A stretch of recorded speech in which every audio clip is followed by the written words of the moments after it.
are called the DART team, stands for Davidson Anti-Regional Task Force, something that I've wanted since I've become sheriff, to put something together in the county in Davidson County to fight the ever-growing problem of drugs in our county. We had our experienced narcotics officers, each municipality and the sheriff's office, we had our own vice team, but we put these teams together and we formed a team of a DART team. And just right out of the gate, we've come up with a really strong case, just closed a strong case, and we wanted to bring you in on that.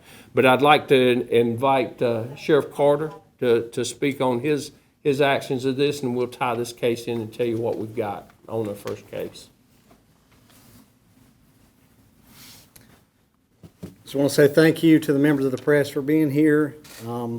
Again, my name is Dustin Carter, Chief of Police with Thomasville. It's DUSTIN CARTER. So what we'd like to say is this is a multi-agency law enforcement team that's comprised of experienced narcotics investigators within the county. Those folks are already assigned independently to each agency, and we have now formally joined forces to establish our Davidson Anti-Drug Regional Task Force, which is the DART team. This task force is a collaborative partnership between each organization's narcotics divisions that have come together to combine resources and intelligence to combat illegal narcotics, disrupt and dismantle drug trafficking networks, and also reduce the availability of illicit substances and enhance public safety through our coordinated, intelligence-driven investigations and enforcement. We would also ask that for folks in the community to report any type of illegal drug activity, to please just reach out to the task force. And some of those numbers that we have available is the Davidson County Sheriff's Office Special Investigations Division, which is 336-242-2903. Lexington Crime Stoppers, which is 336-243-2400. And Thomasville Crime Stoppers, which is 336-476-8477. And we also want to reiterate that callers can remain anonymous, and cash rewards are also available for tips that lead to the rest. I just want to say that as Chief of Police, I'm thankful that we're able to combine our resources, especially during a time where staffing has had difficulty among agencies. And in order to combine our resources, it just shows our communities what we can do with this collaborative effort. And so I'm just thankful to the Sheriff Simmons, Chief Robbie Rummage as well. Thank you. Chief. Good afternoon, everyone. Thank you for being here to help get this message out. Just to kind of support what the Sheriff and Chief Carter has already said, collaboration is the key here. Coordination can make things work so much better. No different than anything else. Togetherness makes things stronger. And in professional law enforcement, that is definitely true as well. We've come together, we share resources to help make a dent in crime in this area. And we have been successful in that right on the onset. On the outset of coming out, and we've had some good successes. Investigators on our new DART team have concluded a lengthy investigation resulting in multiple arrests and the seizure of large amounts of methamphetamine and fentanyl, as well as multiple firearms. The investigation we're going to refer to today is multifaceted, and it began in 2024 after detectives intercepted a package that had been delivered to a residence in Thomasville, North Carolina, which contained approximately 22 pounds of methamphetamine. This has a street value of $176,000 and could kill approximately 50,000 people. From that, our task force came together and started putting information together, tracking leads, synergizing as a good professional team, and we've had multiple other successes that I will now turn over to Sheriff Kimbrough to start going down that list of successes. Appreciate you, Chief. Again, I want to thank the press. I appreciate you all for being here. But I can't just stop there because it's truly a blessing to have a sheriff like this, to have a police chief, not to mention an SBI SAC, Brian Norman, who understands cooperation, collaboration. Because I don't really think the public understands what these men and these women that are around these walls do every day. This investigation began with collaboration and cooperation that started here, that ended up in Winston-Salem. And I want you to understand, I want to give you a visual of something. I wanted to give you a visual of what happened and what the results of it was. What you're looking at right there is 5 pounds of fentanyl. 5 pounds of fentanyl, which will kill over 1 million people. What that means is that if this 5 pounds had hit the street, the triad would no longer exist. In other words, there's enough fentanyl to kill everybody in the triad. Here's what I'm trying to tell you. This amount right here, this dosage right here, will kill an individual. And we're talking about 5 pounds. This is the work that the SBI, Thomasville, Lexington, the sheriff of Davidson County, the men and women that you see around here have done, the collaboration. And I want you to understand something, that while we talk about the street value may be a minimum of $200,000, depending on how you mix it, depending on how you distribute on the street, but think about the lives that we have saved, the houses that we have caused from being destroyed. And I want you to understand the value. These men and women put their lives on the line every day. And I wanted you to have a visual of what 5 pounds of fentanyl, what it would look like if people got a hold of this. Over 1 million people. This is enough fentanyl to kill over 1 million people. So I want to thank you all for the work that you do. I thank God for you all. Sheriff Simmons, you're an amazing individual for having a vision, you and the chiefs to put this, and Brian, the SBI, SAC, for putting together a team like this, because this is the result of teamwork. I appreciate you all, and I want to thank the team in Winston, the FCSO, for taking this 5 pounds of fentanyl out of the city of Winston-Salem. Thank you all, and as always, I appreciate you. Thank you. Thank you, Sheriff. As we build these partnerships, collaboration, it doesn't stay. As we built our team here in Davidson County, we see that it doesn't stay in Davidson County. A lot of times our problems come from adjacent counties or from anywhere. That's the way this happened today. And Sheriff Kimbrough was so helpful along with Winston-Salem Police Department to come and help us, the parts that came over Davidson County into Forsyth. We were able to execute 2 different search warrants there on 2 different days. On November 25th, we executed the first one where we was able to locate 5 kilos of fentanyl, as you see. 5 pounds, I'm sorry, the 5 pounds of fentanyl, and 2 firearms that are associated with these drug cases. On December 1st, we were able to execute a second search warrant in Linwood, where we gained currency, we gained paraphernalia, and 4 other firearms off of this case. And we were able, with the suspects we arrested, to find out more information and tie other cases in with this. We went back to Forsyth County and obtained a search warrant where we seized pressed some firearms, some other firearms, more currency, and paraphernalia with it.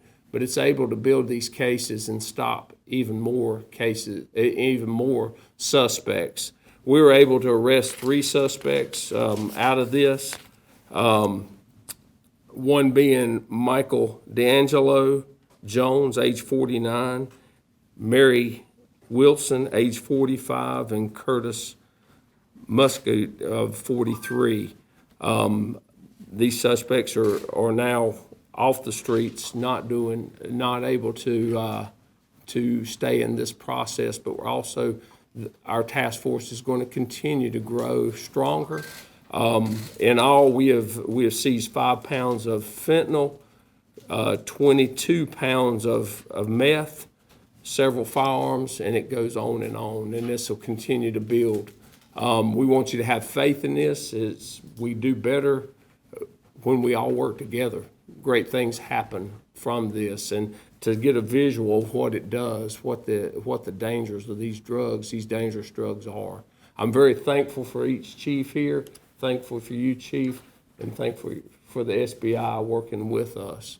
And we're going to continue to do this, and we'll continue to have great press conferences. I have no doubt this is just a beginning with this task force. Anybody have anything else? No, I think you said it all. I mean, I would call this domestic drug terrorism. That kind of joke on the street have saved lives that you can't even imagine. I mean, that has changed the trajectory of people's lives. Imagine enough drugs getting on the street to kill 1 million people. That's none other than domestic drug terrorism. And I thank you, men and women in the police departments on the wall, for what you've done to make this happen. And we're already finding even more things are starting to take place. So it's only going to get better, the investigations, and we're going to put a dent on this as we continue on and build these collaborations. And I'm thankful for the insight to put this task force here in Davidson County, that it stays in Davidson County, but also as we go forward, as it follows the cases go out, we're able to have great partnerships like Sheriff Kimbrough and others that work with us. We're stronger together, and as we build these, we're going to be able to stop and make a dent in these illegal activities. Any questions? Yes. Got a couple, if you can indulge. Okay. One, when did DART actually begin here? We've kicked this off. We've always worked with our agencies, other agencies with Thomasville, Lexington, and Denton, but we officially kicked this off September. In September of this year, Mhm. okay? And then, a point of clarification, with the release that was provided, the 2 people that are listed as being held in the Davidson County Jail, I'm assuming, you tell me if I'm incorrect, that they are people arrested at the Linwood residence. Is that correct? That's the first part. That I'm going to have to check. They're from the Linwood, the 2 are. Okay. The Linwood, the description says, there were no drugs found. There was paraphernalia, currency, and 4 firearms, but their charges are very lengthy with drug trafficking charges. So could you explain the kind of, the charges versus what was found, how the difference? They're tied in. All this case is tied into Forsyth County and Davidson. Okay. And that's what I'm saying. Gotcha. As it goes, the investigation went on, it went up into Forsyth County, and that's why we needed their assistance. Okay. And can you explain any of you, how the package that was intercepted in 2024 led to the actions here in November and December of 2025? Without giving up anything that we do investigative-wise, we were able to tie it in with, as we went in, and the arrest we made. Okay. Is that as much detail as you can give? That's about all Okay. we want to. Okay. Any more arrests on this case? Just the 3. Okay, no, any expected, No, this case is closed now. Okay. I just had a question. Since DART was formed just about 3 months ago, I know that this is a major bust, but have you dealt with any other cases that you've utilized DART for? Oh, yes, it's continuation. That's a nice thing about it. You're getting so many agencies together with so many experts and so many people with experience with their different vice teams to put them together for one team. It's making us a much more powerful team. Do you have a number of how many cases? Can I add to that? Come on. Answer that here? I would just like to add that, yes, our teams work together, and like the sheriff said, we worked together long before DART was ever officially formed. And yes, there is a lot of things that our teams are collaborating on, our DART's collaborating on, because here's a pure fact. Drug use and abuse is a problem in Piedmont Triad in the greater state of North Carolina. And this area here is no exception to that. So we're always looking, our investigators are always looking for complaints, looking at complaints when they come in. They're looking at any type of leads that they come in. This is a problem, and it's damaging lives in this county, and we ain't okay with that. So in answering your question in kind of a vague way, but a very direct way, is we're looking at a lot. There's not a boring day for them. They're looking at a lot of things and following any and all leads to go to bigger things. That's why coordination is key. You know, when you can coordinate your efforts, you can pick up on something here and you work together and say, that's actually tied into something else. That's what this is about. Yeah, and it's a problem for the United States. I mean, just the use of drugs, and we're fighting it with this task force. We're fighting it in education, and we're fighting it with the ones that are on, with some things we're doing inside our jail as well. The problems. Any other questions? Again, thank y'all for your interest. Thank you for coming. Great things will be coming from this. We're making great headway, and this is just a start. But we have worked together for a long time. It's just official now. All right. Thank y'all so much. Thank y'all.